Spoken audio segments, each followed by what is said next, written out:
Bonjour, voici l'analyse technique du CAC 40 pour une séance journalière mais également hebdomadaire. Il est bon de faire le point effectivement car on a beaucoup avancé et donc on va résumer un petit peu tout ça.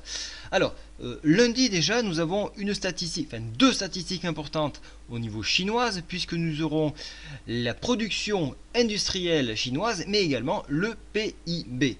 Ce week-end, qu'est-ce qui s'est décidé? Donc en Grèce, on a eu enfin une adoption de mesures de rigueur, donc ce qui va permettre de débloquer une enveloppe de 2 milliards pour fin octobre. En revanche, côté Chine, et là c'est inquiétant, Xi Jinping est inquiet sur l'économie. Et donc ça peut peser sur les marchés. Alors, une bonne nouvelle Grèce, une mauvaise nouvelle Chine, on va savoir qui va être primordial donc, pour la séance de lundi. Alors, vous l'aurez compris, peu de statistiques pour lundi en journée. Donc on va essayer de voir ensemble où cela va aller. Alors dans un premier temps, on va étudier l'indice parisien en journalier. Donc le voici, on est toujours inscrit sur cette fameuse fourchette d'Andrews. Nous sommes appuyés sur la MM7, on le voit. Alors je vais faire un petit zoom pour que ce soit beaucoup plus visible. On le voit ici, on a une mèche qui vient s'appuyer sur MM7 pour ensuite rebondir. Donc on voit, alors depuis un petit moment je vous ai parlé déjà de cette tasse sur sous-coupe, hein, avec ligne de cou, avec cuillère en formation. Donc on vient chercher le bas, on remonte ici et la remontée se ferait à peu près sur ces niveaux là, hein, c'est-à-dire alors attention, c'est approximatif, hein, 4917. Alors ça ne veut pas dire que ça va aller là, mais c'est la théorie. Voilà, donc on se fie à la théorie. La théorie et maintenant, la mise en pratique, on a des barrages de poids, hein, puisqu'on a le PTI à 4758 et on a cette fourchette d'Andrews, le haut de cette fourchette d'Andrews qui se situe à 4832, tout proche d'un retracement Fibo ici à 38,2% et lui se trouve à 4842. Donc là, il y aura un très gros barrage. Donc avant de franchir ces niveaux-là, il faudra bien évidemment dépasser la zone des 4725 qui correspond aux 50% de retracement Fibo. Sur échec de ces 50% de retracement Fibo, on viendra s'appuyer, comme je vous l'ai déjà dit, une nouvelle fois. Et ça c'est un test qui marche dans le temps, hein, la MM7 à 4682 points, sur enfoncement, ligne de coup 4668 et à ce moment là on pourrait amorcer une baisse avec un test sur support de poids à 4608 et sur enfoncement venir chercher la MM20 qui se trouve elle sur 4564 points.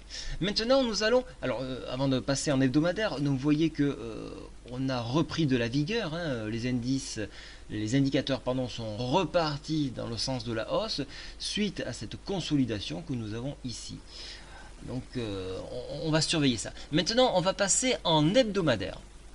Donc en hebdomadaire, vous voyez que on a cette très longue mèche où on est venu chercher MM7 hebdomadaire. Donc ça c'est très intéressant, hein. On voit qu'on peut s'en servir comme support. Donc à surveiller. On retrouve la ligne de coup que l'on avait en journalier. Donc je l'ai laissé de façon à vous donner un point de repère. Et on retrouve le barrage des 50% de retracement Fibo. Donc ça c'est une figure très forte, hein, puisque on voit l'attaque bulle qui est vraiment très marquée, hein, sur MM7. Donc c'est vraiment un gros support que défend les bulles en hebdo, donc surveillez bien ce palier là. En hebdomadaire, on est comprimé entre MM7 et MM20, donc ça va être une surface de travail assez difficile à travailler en hebdo, hein, donc soyez vigilants sur ce niveau là, mais sur débordement de la MM7 qui se trouve à 4803, on pourra tendre vers le fameux haut de fourchette d'Andrews qui correspondrait au 38,2% de Fibo, c'est-à-dire 4836 points. Maintenant, vous le voyez, il va falloir attendre une bougie supplémentaire pour confirmer cet élan, parce que actuellement, cela représente une figure d'indécision, puisque nous n'avons pas franchi allègrement ce niveau-là. Mais il s'avère que bon, on a quand même retracé une grosse partie de la bougie. Donc attendons la prochaine bougie pour confirmer un mouvement aussi.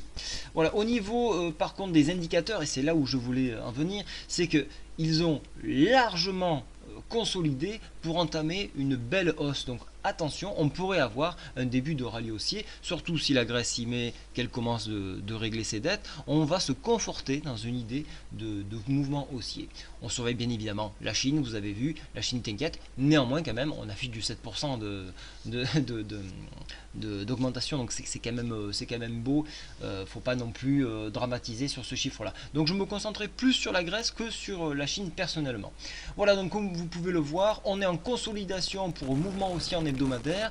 On a des points hauts sur le CAC 40, mais néanmoins, on peut encore tirer, donc soyez vigilants, ne vous précipitez pas trop sur la baisse, soyez prudents. Voilà, pour ma part, je vous souhaite donc une très bonne semaine puisque je serai absent cette semaine. Le site, bien évidemment, sera toujours animé par des chroniqueurs, mais personnellement, je ne serai pas là. Voilà, je vous souhaite à tous donc une très bonne semaine et je vous dis à très bientôt. Au revoir.